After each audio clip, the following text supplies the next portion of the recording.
There is a new, rather serious warning about the spices that are in your food as well as in your pantry.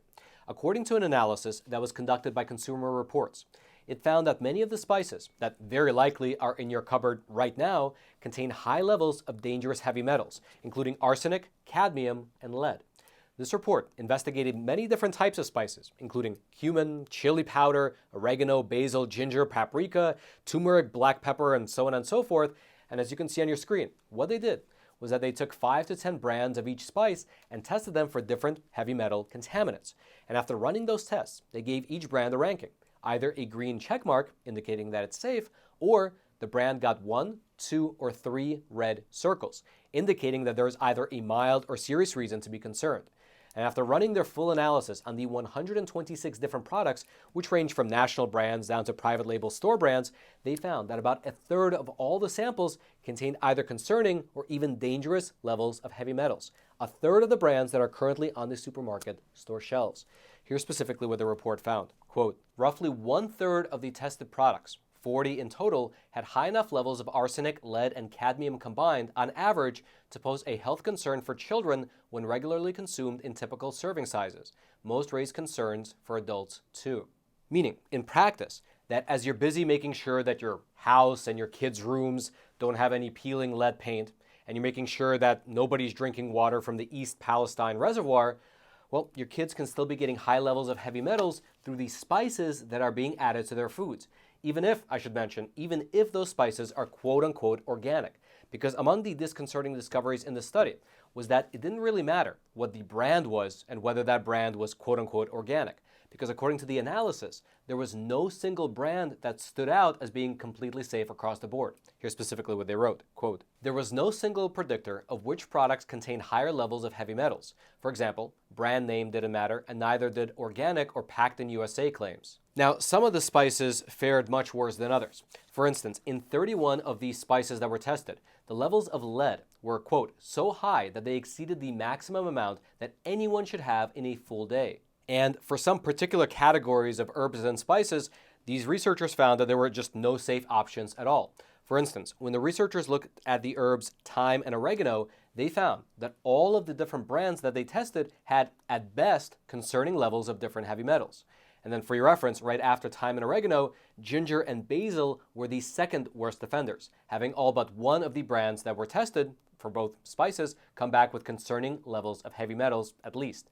Now, obviously, this report raises many different questions, with the first one being, how exactly is this happening?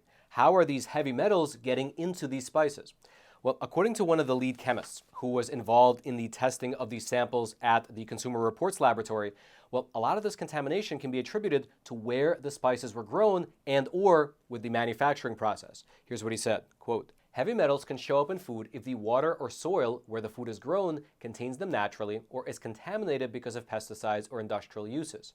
Heavy metals may also get into food, including herbs and spices, during manufacturing, from processing equipment or packaging, for example. And interestingly, this is something that the different spice trade organizations acknowledge. For instance, here's what the executive director of the American Spice Trade Association, here's what she said regarding this matter, quote, it's almost impossible to rid herbs and spices of all heavy metals because of the unavoidable presence in the environments where they are grown.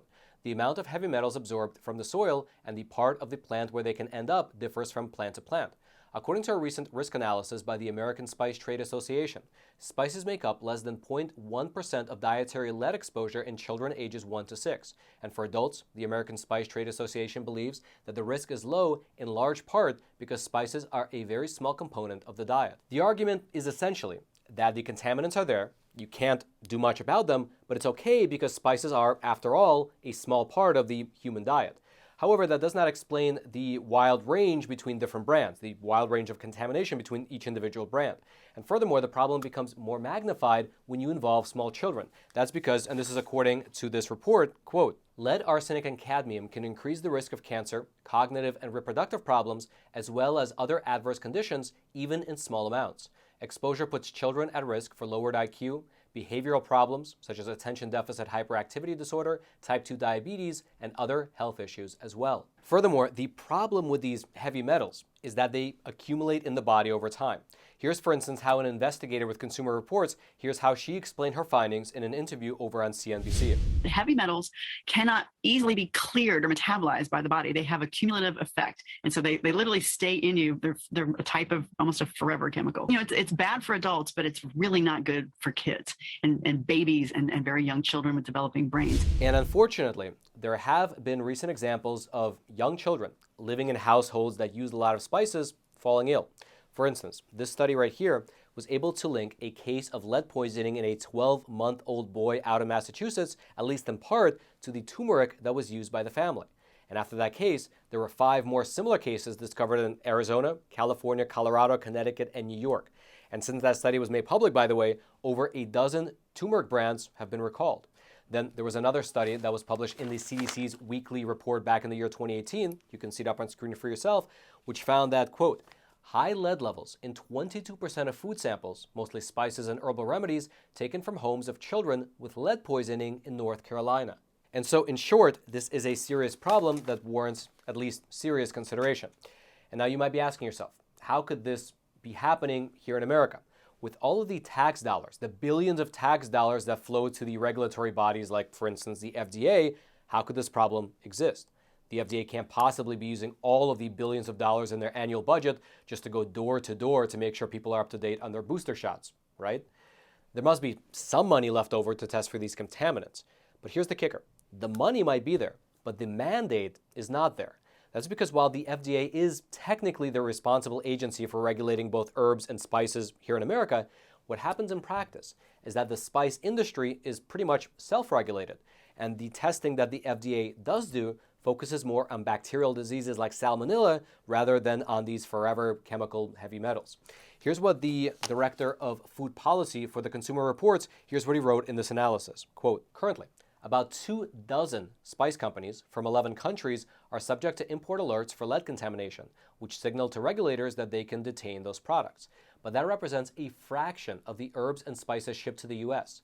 In addition, the limited testing the FDA has done on spices has been focused on harmful bacteria such as salmonella, not heavy metals. And one of the reasons that the FDA doesn't really do this type of testing for heavy metals is because nationwide, there is not a standard threshold that's considered unacceptable.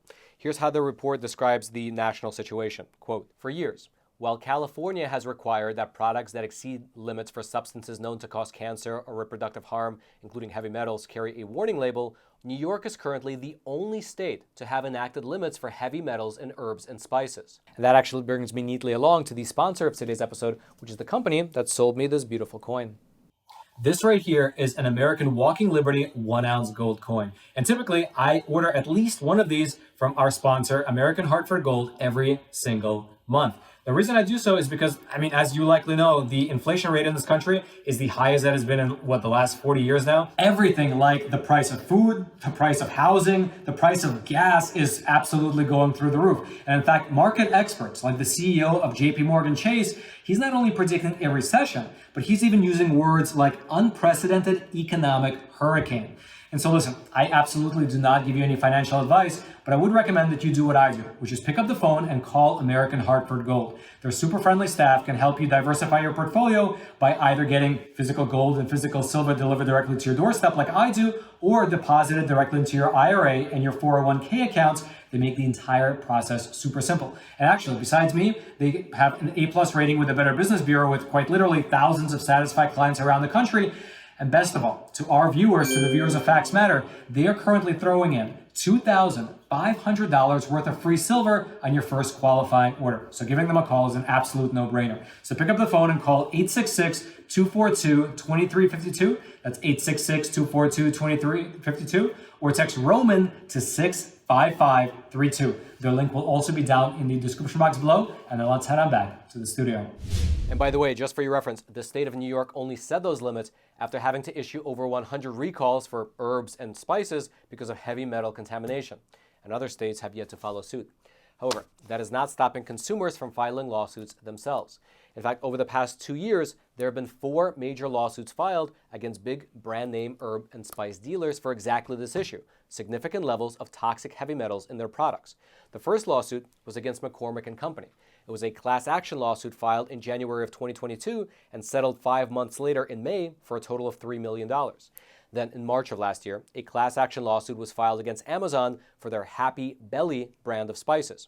In June of the same year, in June of 2022, another class action lawsuit was filed, this time against Walmart for the herbs and spices that they sell under the Great Value brand. And then the final class action lawsuit that's been filed, at least to date, was actually also against Amazon, but this time it was for their spices that are sold under the Whole Foods 365 label. And so that's the situation as it currently stands. The Consumer Report is available to the public. The FDA is reminding you to get your updated COVID booster shot, and there are 3 class action lawsuits that are still making their way through the court system. All the while, you can go to your supermarket store shelf and buy as many spices and herbs that still contain arsenic, cadmium, and lead. Now, if you'd like to do a deep dive into the full list of brands that were outlined in this study, I'll throw a link to it down into the description box below. And what I would recommend is that you check the list against the spices in your cabinet and consider getting rid of anything with a red warning label and replace it with anything that's on this list that has a little green check mark. Again, the full list will be down in the description box below for you to peruse at your own leisure. And lastly, speaking of food, as some of you might know, my team and I, for the past 6 months or so, have been working on a full-length documentary.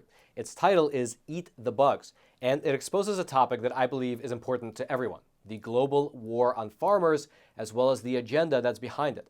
Now, as many of you know, this all started when my team and I last year traveled to the Netherlands to cover the farmer protests that were springing up there. And after meeting with the local farmers and hearing their stories about how they're going to lose their generational farms because of these government policies, well, I was really shocked, to say the least. But after leaving the Netherlands, coming back to the US and digging into it deeper, it became obvious that this was not confined to that one little country in Europe. In fact, this war on farmers was happening everywhere, including right here in the US. It just takes a slightly different surface level manifestation. And for some odd reason, this attack on farmers and farming coincided perfectly with the trend of celebrities all of a sudden promoting edible insects. And so we've been traveling for the better part of the last year on a mission to really understand this global war on farmers, the agenda behind it, what it means for the future of food on our supermarket store shelves, as well as what common people like you and me who are caught up in the middle of all this can actually do.